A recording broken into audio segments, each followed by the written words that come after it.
assim, ó, como Deus salva pecadores. Vamos falar juntos? 1, 2, 3 e já. Como Deus salva pecadores. Mais uma vez. Como Deus salva pecadores. Vamos ver como é que Deus salva pecadores? Em Romanos 10, do verso 12 ao verso 15. Romanos 10, do 12 ao 15. 3 versículos, rapidinho, você vai entender como Deus salva pecadores. Eu leio, está na tela, para quem preferir acompanhar pela tela. Eu leio, os irmãos acompanham. Não há diferença entre judeus e gentios, pois o mesmo Senhor é Senhor de todos e abençoa ricamente todos os que o invocam. Porque todo aquele que invocar o nome do Senhor será salvo. Como, pois, invocarão aquele em quem não creram? E como crerão naquele de quem não ouviram falar? E como ouvirão se não houver quem pregue? E como pregarão se não forem enviados? Como está escrito: como são belos os pés dos que anunciam boas novas. Essa é a palavra do Senhor para nós nessa noite, graças a Deus. Vamos orar? Hoje eu vou fazer a oração diferente. Vou chamar aqui uma pessoa, uma figura ilustre que está entre nós.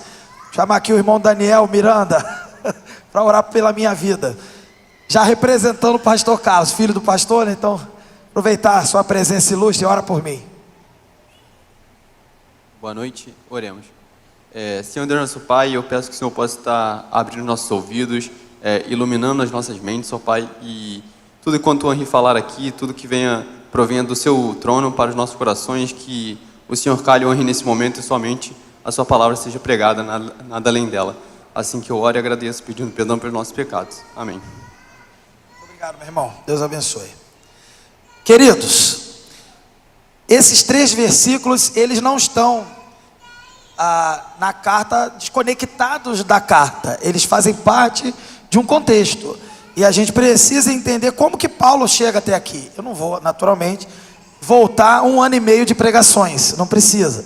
Mas eu quero apenas relembrar que a gente está diante de uns versículos, de uma passagem essa passagem vai apontar, esses versículos vão apontar para a necessidade da pregação do evangelho a todas as pessoas.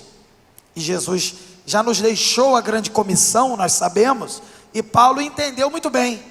E ele então mostrou em toda a sua carta que o ser humano, todos os seres humanos nasceram pecadores, carecendo da salvação, carecendo de perdão. Eu, você, que já somos salvos graças a Deus, e outros que ainda não foram alcançados, todos nós, quando nascemos miseráveis, precisando de salvação, de perdão. Nascemos alvo da ira de Deus, que foi desviada de nós e direcionada a Jesus.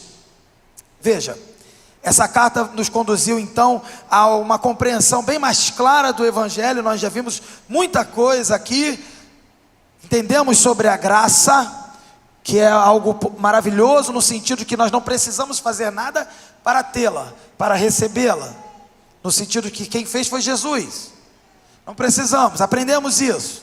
Aprendemos que o fato de não precisarmos fazer nada para sermos salvos não invalida a nossa responsabilidade. Então a gente não pode pecar, a gente deve vigiar e se afastar do pecado. Paulo vai dizer que por causa dessa graça a gente vai pecar, e ele vai dizer o quê? De maneira nenhuma. E aí a gente chega no capítulo 9, e Paulo aborda a soberania de Deus na eleição, na salvação. Ele salva o povo que ele escolheu, ele salva as pessoas que ele escolheu para salvar. E isso não anula e exclui e nos isenta de responsabilidade. Você age livremente, decidindo as coisas. Se você quer o Senhor, se você quer Jesus, se você quer fazer outra coisa, se você não quer Jesus, você é livre. Na soberania de Deus, ele trabalha de uma forma misteriosa. Não há como isso ser explicado de forma lógica, de forma humana. A gente viu isso. A soberania de Deus atua na salvação. A salvação pertence somente a Ele. Mas a responsabilidade é sua, nossa. E aqui no capítulo 9, Paulo vai mostrando isso, vai falando sobre essa dinâmica entre a soberania de Deus e a responsabilidade humana, até que ele chega no capítulo 10, e ele vai dizer que ele lamenta pelo povo dele, os judeus, porque os judeus eram responsáveis por rejeitar Jesus.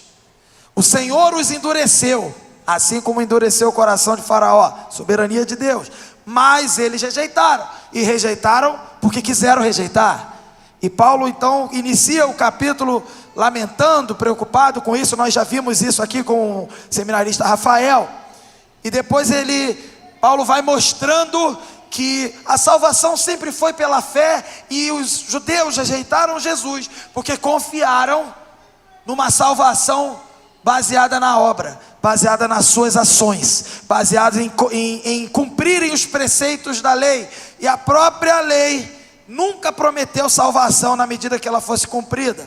A salvação sempre foi do Velho Testamento em Abraão, antes de Abraão, também em Moisés, sempre foi, e Paulo vai fazendo vai demonstrando isso, sempre foi pela fé, e nunca por tentar cumprir toda a lei, que é impossível.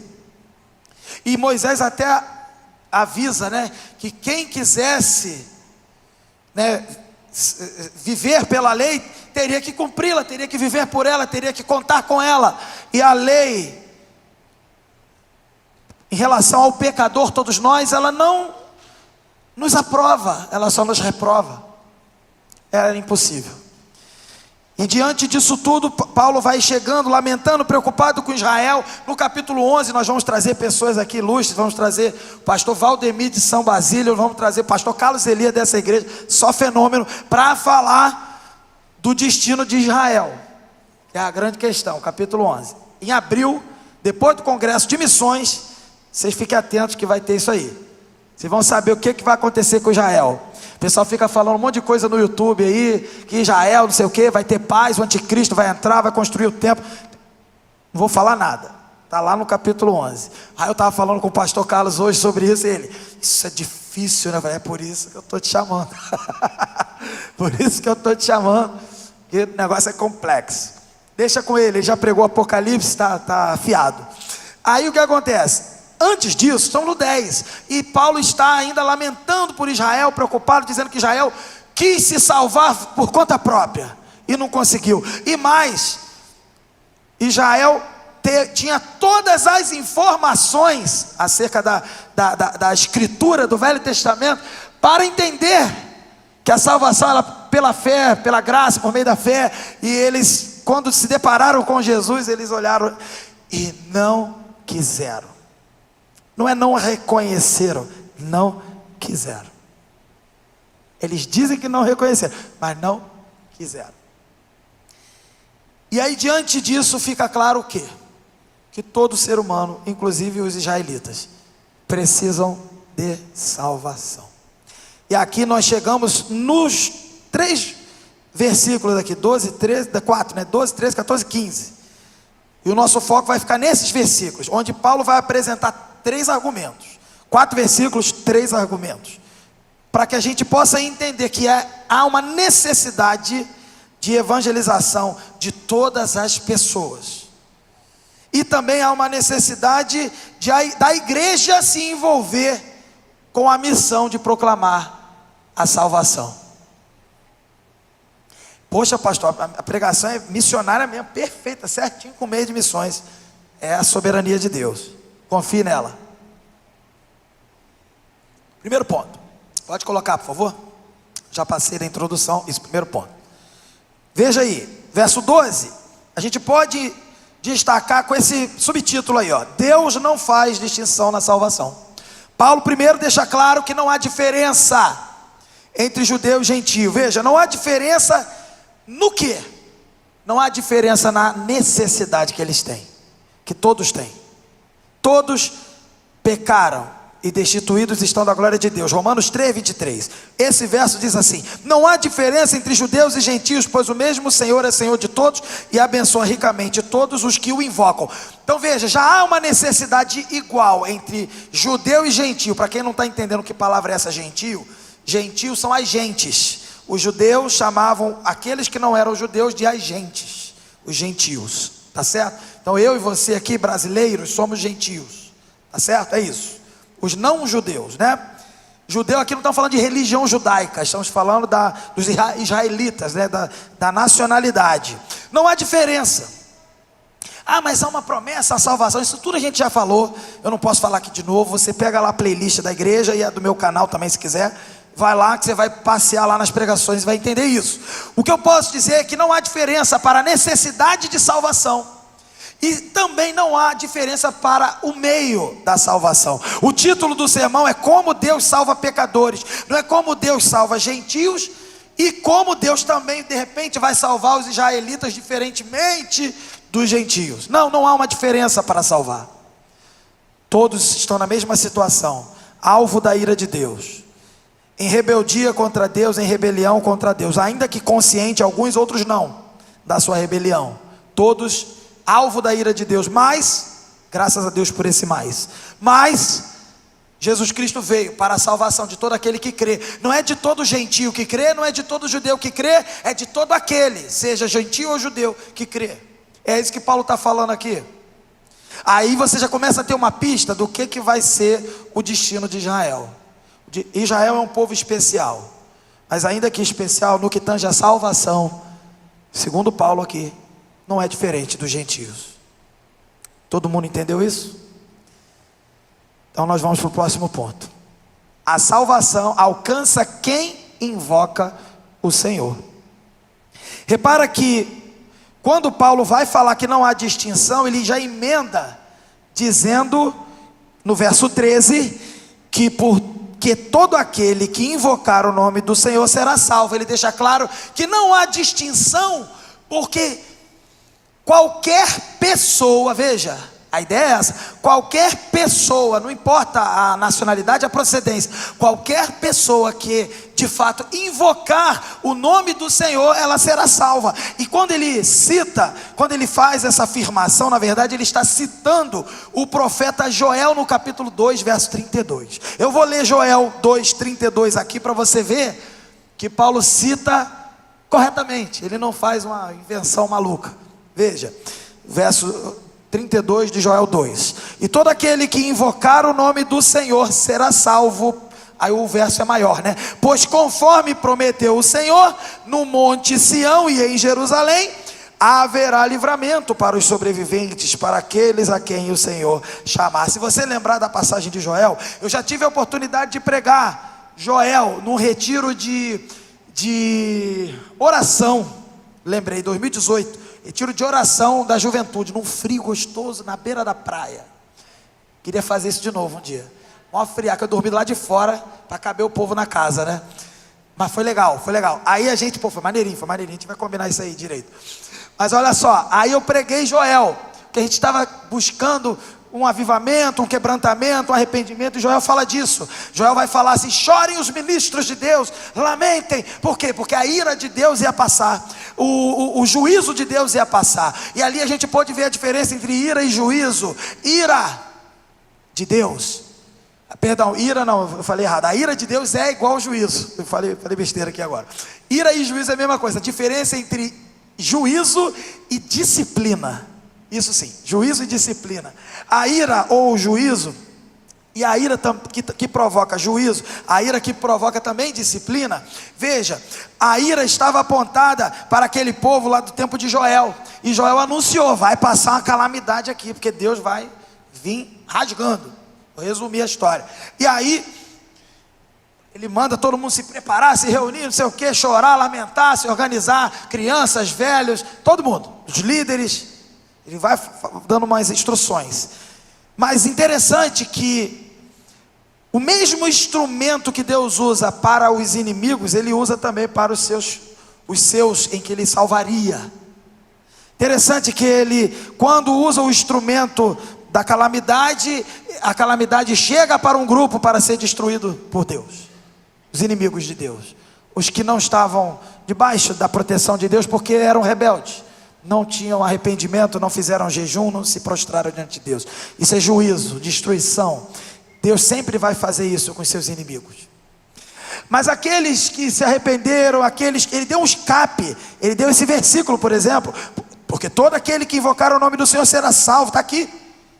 Então olha só, é destruição, é juízo para quem se mantiver em posição de, ou melhor dizendo, na posição contrária, em oposição a Deus. Mas aquele que se entregar, que invocar o nome do Senhor de tal forma que mude o seu procedimento, de tal forma que mude o sentido da sua caminhada, a sua direção não é mais contra Deus, mas agora é a favor do que Deus está fazendo. Se você invocar o nome do Senhor, é isso que está dizendo. Então não será destruído, será disciplinado, porque vai passar pelo sofrimento, mas vai sobreviver. Então Deus, ele, com o seu povo, ele disciplina e restaura, mesmo que a calamidade seja o mesmo instrumento, a mesma coisa. Ele restaura, e os seus inimigos, aqueles que não se arrependem e continuam obstinados, ele destrói. É isso que a gente vê aqui em Joel, e é baseado nisso que Paulo fala assim, mesmo num momento de calamidade, e a situação da humanidade é de calamidade, não apenas quando a gente olha lá fora, a gente sabe que está uma calamidade, a gente sabe que o mundo está à beira de uma guerra mundial, a gente sabe de um monte de coisa, mas não é isso. A calamidade do ser humano não é uma guerra mundial, a calamidade do ser humano é o sofrimento que você vê ali fora. A calamidade do ser humano é a escravidão do pecado, que gera a morte ali fora, que gera a guerra, que gera todas as outras coisas. E essa calamidade que o ser humano está inserido, Deus está apontando para essas pessoas, irado com elas, e dizendo, eu vou destruir vocês, mas todo aquele que invocar o nome do Senhor será salvo, através de Jesus Cristo. É isso que Paulo está lembrando. A mesma situação daquele povo no tempo de Joel é a mesma do povo dele ali, na relação dele ali, quando ele escreve a carta de Romanos, e a mesma situação de nós aqui.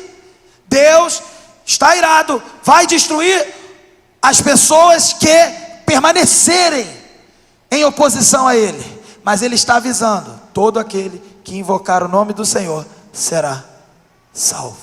Uma hora não vai ter mais essa chance. Então veja, tem sempre um escape, e Paulo deixa claro isso aqui. Deus estabeleceu, desde o Velho Testamento, um escape para a situação da calamidade e da ira de Deus. Quem quiser ser salvo, tem que invocar o nome do Senhor. Agora a gente precisa entender, o que é invocar o nome do Senhor? Já dei uma pista, explicando o Velho Testamento, eu já dei uma pista. É se arrepender, não é invocar, Senhor me salva, mas depois que me salvar eu vou fazer do jeito que eu sempre fiz. Não, Senhor, eu sei porque o Senhor está irado, eu sei porque o Senhor quer destruir, e eu sei que eu mereço. Me salva, eu estou invocando o nome do Senhor, me perdoa, muda, tem misericórdia.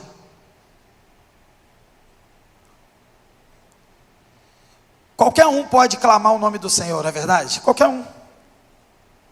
Mas invocar o nome do Senhor aqui de tal forma que seja salvo, não é mérito humano, é entendimento da pregação, do anúncio que foi dado. E uma vez que você entende, você se arrepende, clama. Aí sim, judeu, gentio, brasileiro, qualquer um, vai clamar e vai encontrar salvação. Invocar o nome do Senhor significa reconhecer a própria pecaminosidade, a própria miséria, significa, entendendo isso, decidir crer na obra salvadora de Jesus e se entregar a Ele por inteiro. É um clamor de dependência e fé, é uma declaração nos dias atuais de que só Jesus pode salvar. A salvação pertence ao Senhor, amém?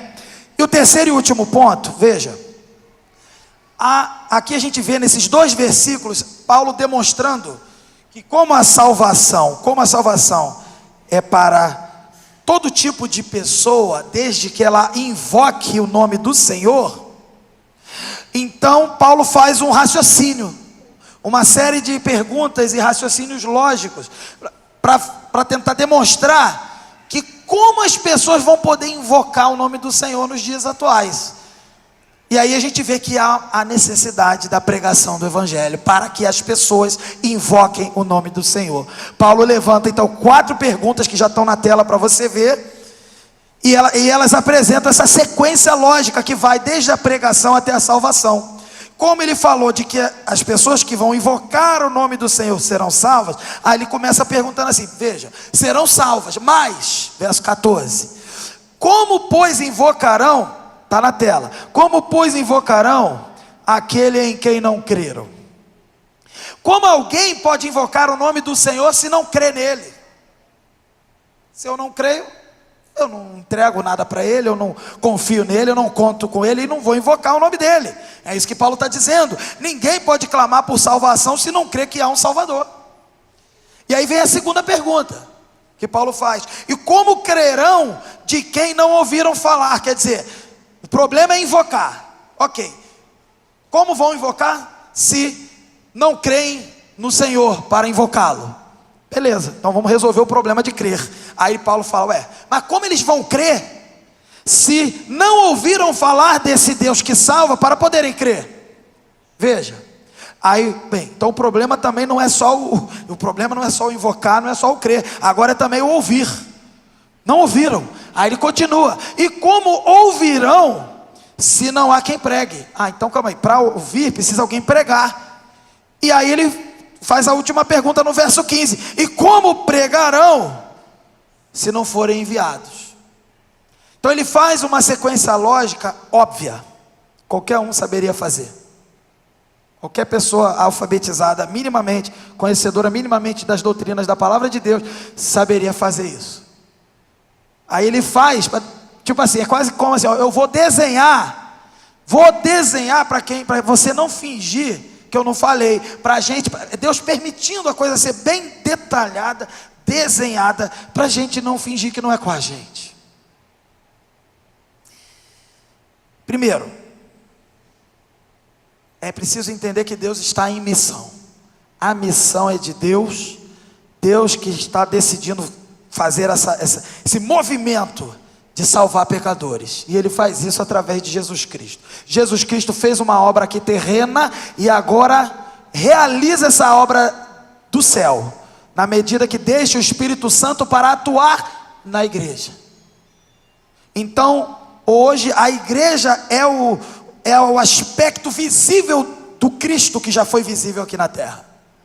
É a igreja, somos nós, no poder do Espírito Santo, para continuar o que Jesus iniciou.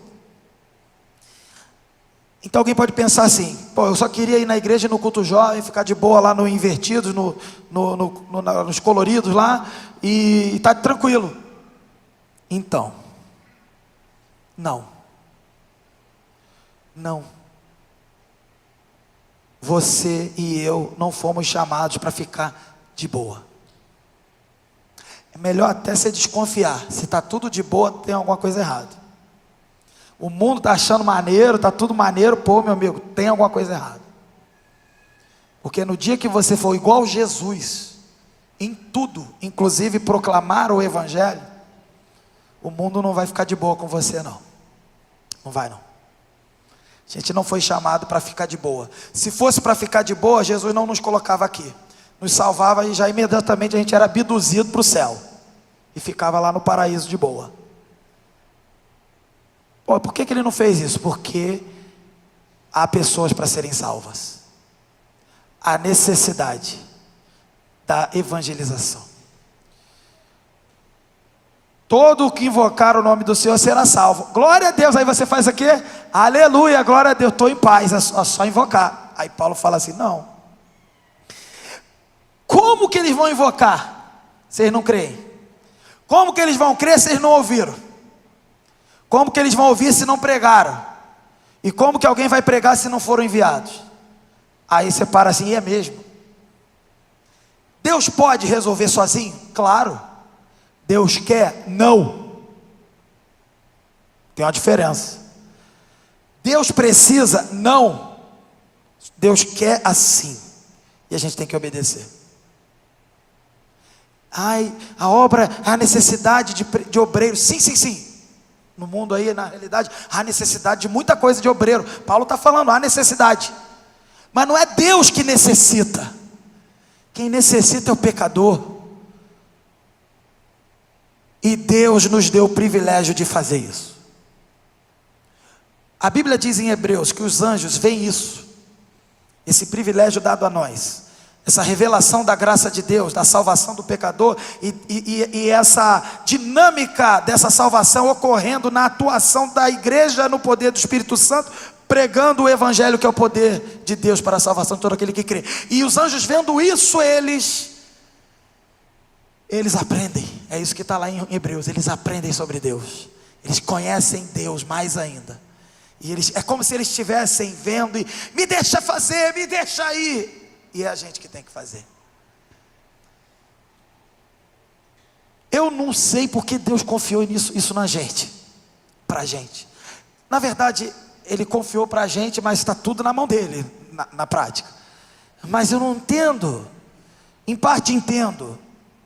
É porque quando nós somos o que Jesus foi aqui, nós revelamos Jesus para as pessoas. Quando nós vivemos como Jesus viveu, e pregamos como Jesus pregou, e quando nós transmitimos o evangelho como Jesus transmitiu, as pessoas veem Jesus, não veem a gente. A necessidade da pregação do evangelho. Você não vai ser culpado se alguém vai para o inferno. Você é culpado por você. Se você for para o inferno, a culpa é sua. Como eu também, qualquer um de nós. A questão não é de culpa. A questão não é de que Deus está sem obreiro, está todo mundo em greve no céu. Não é isso. A questão é que Deus tem um plano maravilhoso, perfeito, que está demonstrado. Por exemplo, uma das passagens que demonstra esse plano é Efésios 1, de 3 até 14. Vê lá, você vai ver a obra do Pai, a obra do Filho e a obra do Espírito Santo, bem claro ali. Para o louvor da glória dele. E o alvo maior é o louvor da glória dele. E ali o plano vai sendo demonstrado e explicado. E a gente, por exemplo, dentro desse plano, Deus nos predestinou e quer que a gente seja santo, santo e irrepreensível, em amor, nos escolheu. Tudo isso para quê? Para o louvor da sua glória. E passa. Você pensa assim, pastor, eu estou tentando ser santo, eu estou me afastando do pecado, eu estou me afastando da fofoca, da mentira, da imoralidade sexual, da pornografia, do namoro indecente e uma série de outras coisas, das maluquices que a gente aprende na faculdade. Estou jogando tudo fora. As mentiras que ensinam na faculdade. Estou me esforçando para ser santo. Então, é preciso se esforçar para ser santo também, pregando o evangelho. Charles Spurgeon, ou pelo menos essa frase foi atribuída a ele, né? Se você diz que é um cristão e não evangeliza, você não é um cristão, você é um impostor. Você é um impostor. Paulo desenhou para a gente, usando uma metáfora, obviamente, né? Paulo desenhou aqui. Não precisava. Qualquer pessoa mais atenta entenderia que quem invocar o nome do Senhor será salvo. Para invocar precisa conhecer o Senhor, precisa saber que Ele existe, saber que Ele salva, saber do que Ele salva, saber do que essa pessoa precisa de salvação, de quê? Você não precisa desenhar, mas Paulo desenhou, para que a gente não dê desculpa. Como invocarão aquele em quem não creram? Como? Como que alguém vai invocar o nome do Senhor, se não crer? Como crerão naquele de quem não ouviram falar? Como alguém vai crer se não ouviu falar, gente?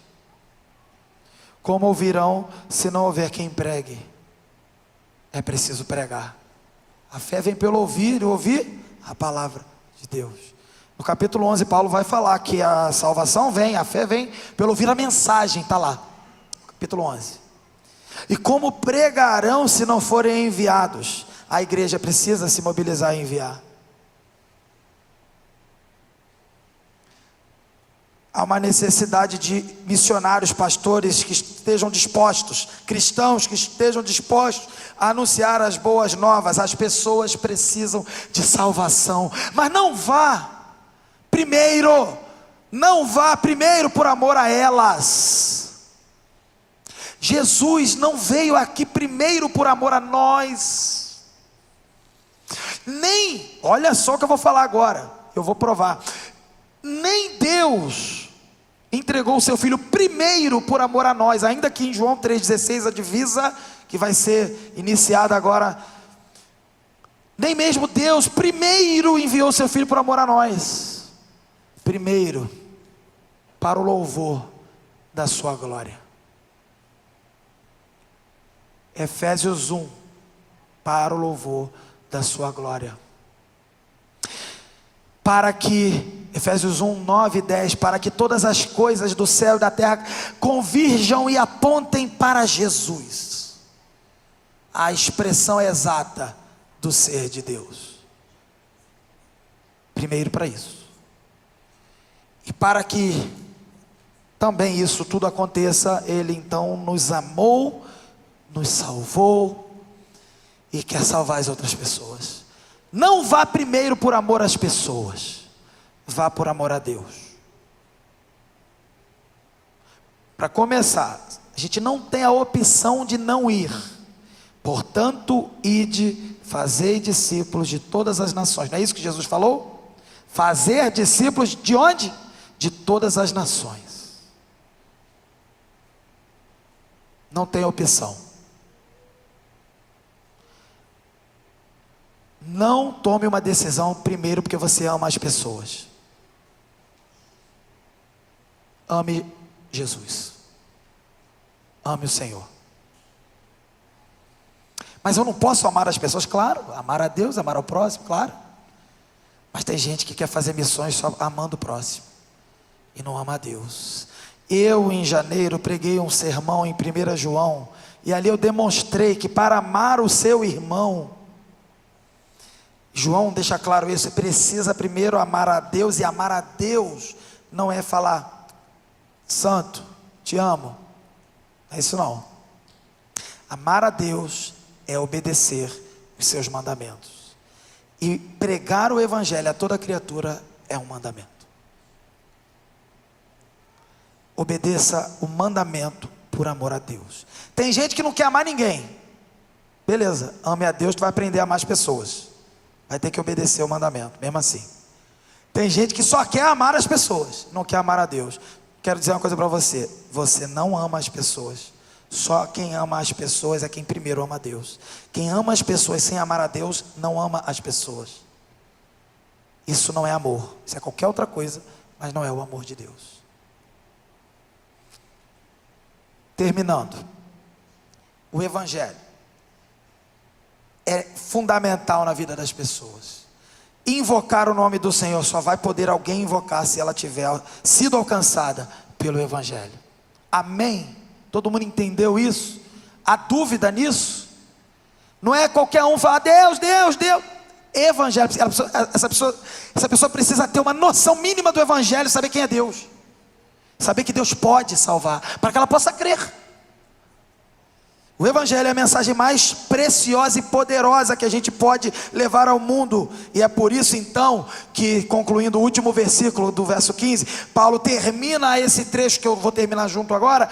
Como está escrito, ele diz, cita Isaías 52, 7. Ele no verso 15 diz assim, como está escrito, como são belos os pés dos que anunciam as boas novas. São belos, sabe por que são belos os pés dos que anunciam as boas novas? Porque eles portam a verdadeira boa nova. A boa nova não é você ser aprovado no concurso, passar, e tudo isso é legal, não vou dizer que não é. Tudo isso é legal, mas tudo isso é para essa vida aqui terrena. As boas novas do evangelho são as boas notícias de salvação de uma pessoa que era pecadora, que era imunda, que era alvo da ira de Deus, que era nojenta aos olhos de Deus, repulsiva. E essa pessoa encontra salvação no Filho que Ele entregou, primeiro para a sua glória e também por amor a todos nós.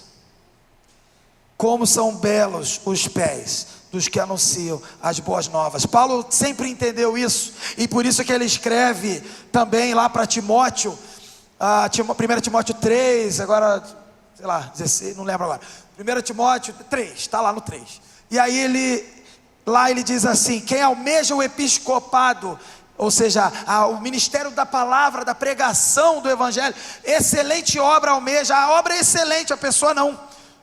O evangelho é excelente, a pessoa não. Os pés são belos, não porque você tem pés bonitos, talvez você tenha um pé igual do Frodo, sei lá, o pé desses caras doidos aí do Senhor dos Anéis, pé peludo. Eu não sei o pé que tu tem, mas ele vai ser belo, porque portará a mensagem mais bela e preciosa, que é o evangelho. Isaías 52:7, que é o versículo que Paulo está citando, ele é um pouco maior. Olha só: como são belos nos montes os pés daqueles que anunciam boas novas, que proclamam a paz, que trazem boas notícias, que proclamam salvação, que dizem a Sião: o seu Deus reina. Aleluia. Querido, você tem essa mensagem. Você não foi chamado para viver aqui uma vida de resolver a vida, correr atrás de sei lá do que, pagar lá suas contas, ser um bom cidadão, pagar os impostos, casar, ter filho, e tudo isso é importante, tem seu valor, e família é muito, muito importante, obviamente. Mas o que adianta inclusive ter família se não salvar, se não pregar para o seu filho, para a sua esposa, para quem for? O que adianta ter uma família linda e feliz indo para o inferno? O que adianta ter uma carreira linda, perfeita, cheia do dinheiro e terminar no inferno? Ah, mas eu estou bem. E está bem para quê? Você só está bem para tornar outro bem. Você só está bem para ajudar o outro. Como eu posso ajudar o outro? Não me chame para dar sopão, assim, é importante, mas não me chame. Primeiro me chame para pregar o evangelho. Me chama para pregar o evangelho, eu vou com você. Me chama para dar o sopão, eu prego o evangelho e até como a sopa junto com a pessoa, divido lá com ela. Primeiro o evangelho. O que adianta barriga cheia, coração vazio, indo para o inferno? O que adianta a vida toda resolvida, inclusive o seu destino final, o inferno também? O que adianta você se vangloriar dizendo estou indo para o céu, e olhar para todo mundo ao seu lado indo para o inferno? Quem não se incomoda, quem não se compadece, quem não se incomoda do que está fazendo neste mundo, olhando para as pessoas indo para o inferno, meu amigo, você é um impostor.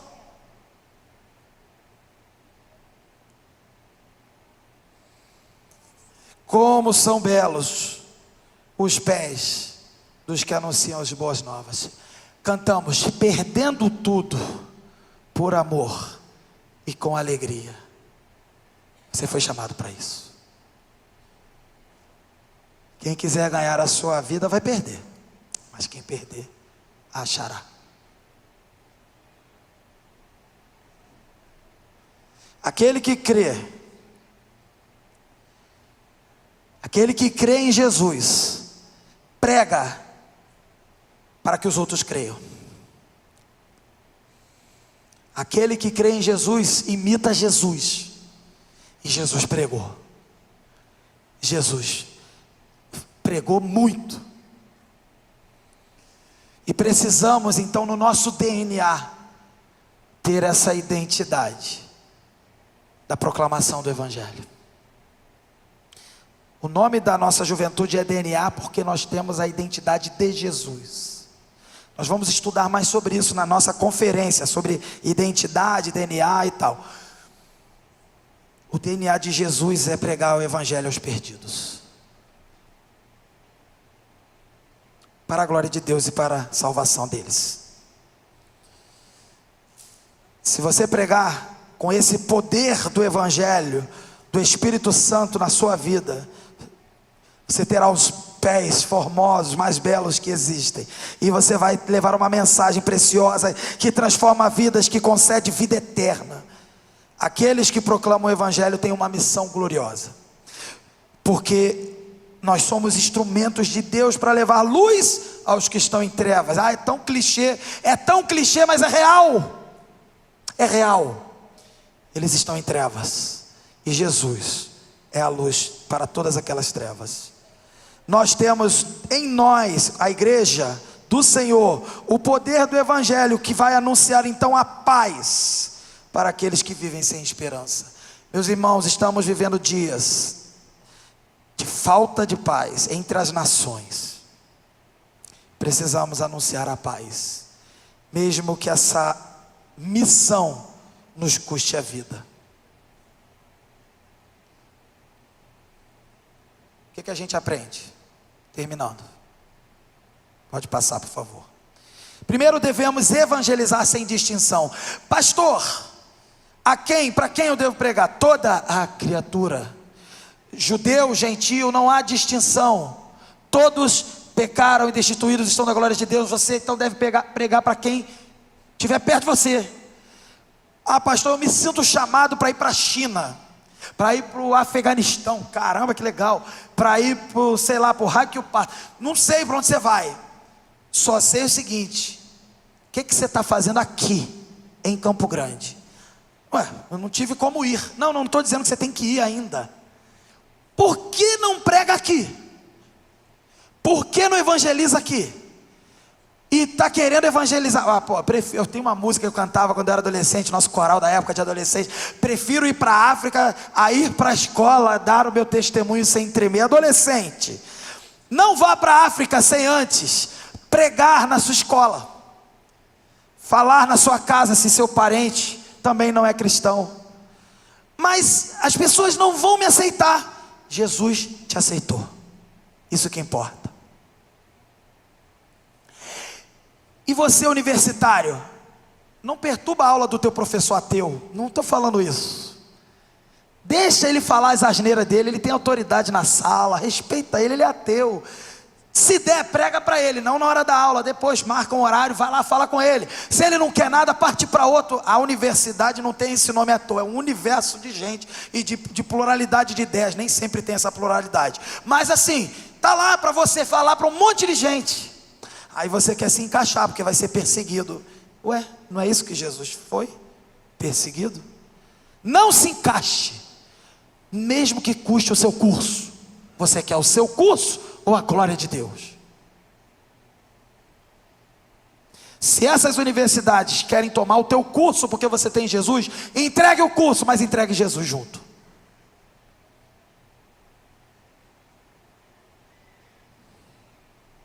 Devemos evangelizar sem distinção. Deu para entender com esses exemplos. Segundo, é necessário que preguemos o evangelho. Ficou claro isso, né? A salvação, ela é acessível a todos, mas é necessário que haja alguém que pregue. Todos nós fomos chamados para isso. Eu não sou pastor, pode até ser que seja, tu está se enganando. Mas mesmo que não seja, não prega quem é pastor, prega quem é cristão. Talvez você não vai vir num púlpito, porque realmente o pastor precisa treinar, etc. Você não tem esse treino, mas no Uber, no ônibus, na faculdade, tudo isso que eu já falei, é lá que você vai pregar. Não vem pedir para orar, porque você quer ir para a China. Prega no teu quarto, tu dorme do lado mesmo de uma pessoa, no mesmo quarto, e não pregou para ela. Prega para ela. Prega para tua casa. Prega para o teu bairro. Jesus ensinou: sereis minhas testemunhas em Jerusalém, onde você está, Judeia, Samaria e confins da terra. Começa ali onde você está e vai ampliando. Quem vem conversar com a gente, querendo ir lá para o confins da terra, eu vou mandar você voltar para Jerusalém. Porque tu é muito chato, pastor, vou lá no pastor Felipe, ele vai mandar você voltar para Jerusalém também. Prega em Jerusalém. Depois Judeia, Samaria e confins da terra. Onde é a tua Jerusalém? É a tua casa, é teu quarto, é a tua faculdade, é a tua escola? É lá. É lá. Não adianta procurar outro pastor não. Ele vai mandar você voltar para Jerusalém. Terceiro, devemos enviar e sustentar missionários. Tem gente que entende assim: eu não preciso pregar porque eu estou sustentando missionário, eu estou orando por ele, Às vezes eu mando até uma mensagem e falo com ele. Isso é certo, tem que fazer isso. Porque eu promovo na igreja, eu anuncio na igreja, tem missões, temos que ajudar, que não sei o que, faz aquela promoção toda, que vai ter esse mês, inclusive é importante. Mas todo cristão foi chamado para pregar o evangelho, isso é um ponto. Agora que todo mundo entendeu isso, que todo cristão tem que pregar o evangelho, não é só pregar o evangelho, é sustentar os obreiros, é sustentar os missionários nos lugares onde você não vai, é sustentar com dinheiro e coração, e com outras formas de sustentar também. Precisamos enviar e sustentar os nossos missionários. Talvez você queira resolver a tua vida financeira, e eu sei que está difícil no país como está hoje, o mundo como um todo, mas eu quero dizer uma coisa para você. Se você colocar as coisas de Deus em primeiro lugar, inclusive o dinheiro, as demais coisas são acrescentadas, não tenha dúvida disso. Quarto e último aprendizado, como eu já antecipei, evangelizar não é uma opção. Evangelizar é o que? Está escrito na tela, é o que? Um mandamento. Tem gente que ouve bastante sobre o amor, sobre amar as pessoas, faz parte, isso tudo você já entendeu que é mandamento. Agora, evangelizar é prova de amor a Deus e também ao irmão e a quem precisa.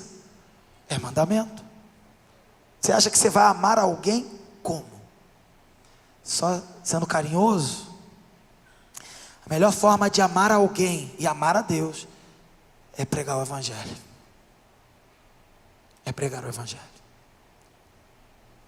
Concluindo então, irmãos, o evangelho, vimos aqui, é esperança e salvação para o mundo. Deus então nos deu esse privilégio, ser parte do plano de redenção. Imagina você fazer parte do que Deus está fazendo no mundo. É isso que Ele confiou a mim e você, ser parte desse plano e proclamar a mensagem de Jesus. A salvação, queridos, é um presente, é um dom que hoje, nesse tempo, está acessível a todo aquele que crê. Mas não se esqueça, como ouvirão se ninguém pregar? Que a gente então possa ser uma juventude comprometida com a missão que vai ser reforçada nesse domingo. Que a gente possa ser uma igreja comprometida com a missão de levar a mensagem de salvação aos perdidos. Uma palavra para você não crente, que me ouve aqui pelo vídeo ou aqui presente, visitante, amigo.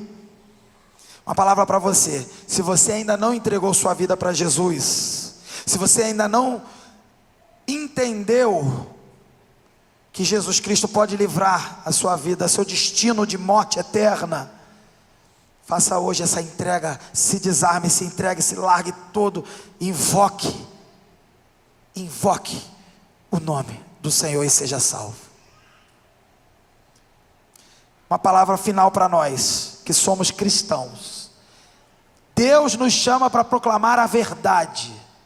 Essa verdade incomoda alguns e agrada a outros. Nós não temos que decidir a quem pregar, devemos proclamar essa verdade. Talvez Ele esteja te chamando para missões, talvez Ele esteja te chamando além de missões para melhorar a questão de apoiar os missionários. Talvez Ele esteja te chamando para evangelizar na sua casa, no seu bairro. Eu digo mais, não é talvez, Ele está nos chamando para tudo isso. Não ignore essa convocação, é uma convocação. É como diz o hino antigo, é como diz o hino do cantor cristão, para a gente contrariar o jovem aqui hoje. O hino do cantor cristão, que eu não vou cantar, fica tranquilo, mas eu vou deixar claro que esse hino lá atrás, que os nossos avós, que um dia pregaram o evangelho, os nossos bisavós um dia pregaram esse evangelho, e esse evangelho só chegou até você porque alguém foi fiel. Você só invocou o nome do Senhor para a sua salvação e creu no nome dele porque alguém pregou. Lá atrás alguém ouviu uma pregação, pregue, e ele pregou para outras pessoas. Lá atrás alguém cantou assim: quando se fizer chamada, lá estarei. Seja chamada para pregação, seja chamada para obediência e santidade, seja chamada para o último dia estar com o Senhor. Quando o Senhor chama, eu estou. E eu digo mais uma vez, Ele chamou nessa noite. todos nós, para proclamar a salvação aos perdidos, para a glória dele em primeiro lugar, e também por amor a todo aquele que carece de salvação. Que o Senhor nos abençoe, que o Senhor nos ajude a viver essa realidade, que o Espírito Santo nos dê poder para expressar essa verdade todos os dias da nossa vida. Muito obrigado, Senhor, por esta palavra. Vamos orar.